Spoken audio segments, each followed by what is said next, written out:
এবং বাংলার যিনি যুবরাজ ছিলেন, প্রাক্তন যুবরাজ যাকে বলা হয়, তার ওপর কি তদন্ত হয় সেটাও আমরা নজরে রাখব। আর চাকরি দুর্নীতি শুধু নয়, গরু পাচার, কয়লা পাচার, নারীদের ওপর অত্যাচার, এগুলোর ওপর কি কি তদন্ত হয় সেগুলো আমরা নজরে ডেফিনেটলি রাখবো। রিসেন্ট শুনলাম 3 জন পুলিশ অফিসারকে সাসপেন্ড করা হয়েছে, এটা ইতিবাচক দিক। রাজ্যে আইনের শাসন প্রতিষ্ঠা হওয়া উচিত। দেখুন, নতুন সরকার কাজ করছে।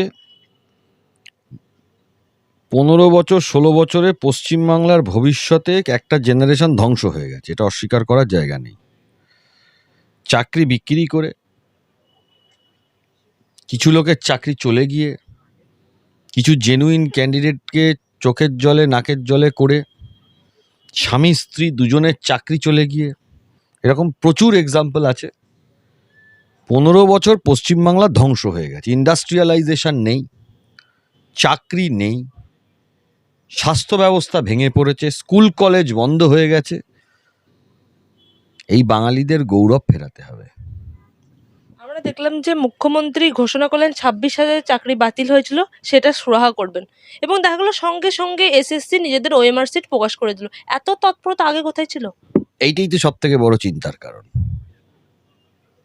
এসএসসি চেয়ারম্যান এখন পদত্যাগ করেছে, 4 তারিখে পদত্যাগ করেনি কেন? এটাও তো তদন্ত হওয়া উচিত। এতদিন ধরে এটা লুকিয়ে রেখেছিল কেন? কি লোকাচ্ছিল ভেতরে? সরকার কাজ করছে, নতুন সরকারকে কাজ করার সুযোগ দিতে হবে। তাই জন্য সরকার কি কি কাজ করে সেগুলোর উপর আমরা নজর রাখছি। তবে পশ্চিমবাংলাকে বা বাঙালিদেরকে, যে জায়গা বাঙালিদের ছিল সারা পৃথিবীর বুকে, সেই জায়গায় বাঙালিদেরকে তুলে আনতে হবে। এটা নিয়েই আমাদের মূলত লড়াই। আমরা দেখেছিলাম যে দীর্ঘ 15 বছরের তৃণমূল সরকার, সেখান থেকে লক্ষ লক্ষ মানুষের নাম বাদ গেছিল। আমরা দেখেছি মমতা বন্দ্যোপাধ্যায় বেশিরভাগ মুখে এটার আন্দোলন করেছেন, কিন্তু রাস্তায় নেমে আমরা দেখিনি সেরকমভাবে আন্দোলন। কিন্তু আমরা দেখলাম যে তিনি কোর্ট চত্বরে হাজির হলেন যে ভোট ভায়োলেন্স নিয়ে। কি বলবেন এ বিষয়ে? মমতা বন্দ্যোপাধ্যায় কোর্টে কালকে এসেছিলেন নিজেকে রাজনীতিতে ভাসিয়ে রাখার জন্য। উনি আসলেও যা হতো, উনি না আসলেও অর্ডার তাই হতো।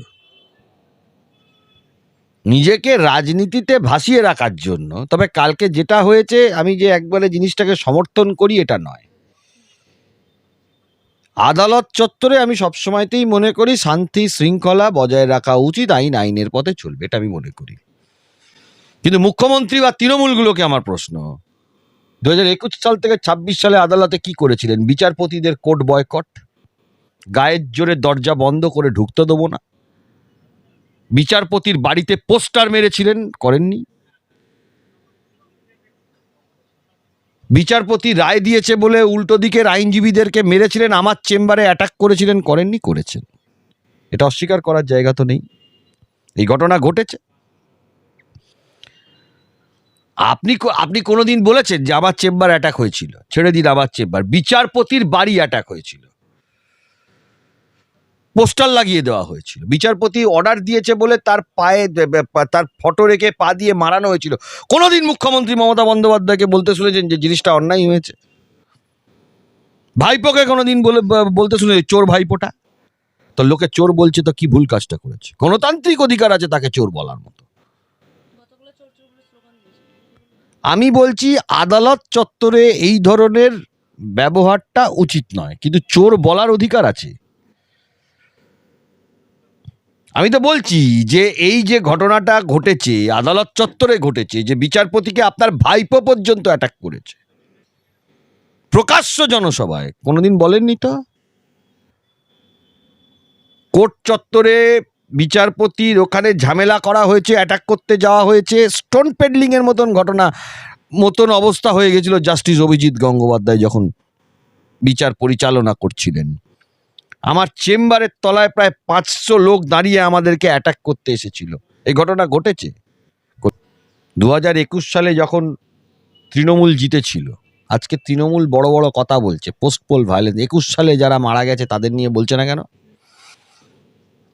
আমি দুটো নিয়েই বলছি, 21 সালে যারা মারা গেছে তাদের নিয়েও বলছি, আজকে যারা পোস্টপোল ভায়োলেন্সে অত্যাচারিত হয়েছেন তাদের নিয়েও বলছি, কিন্তু আজকের দিনে সংখ্যাটা কম।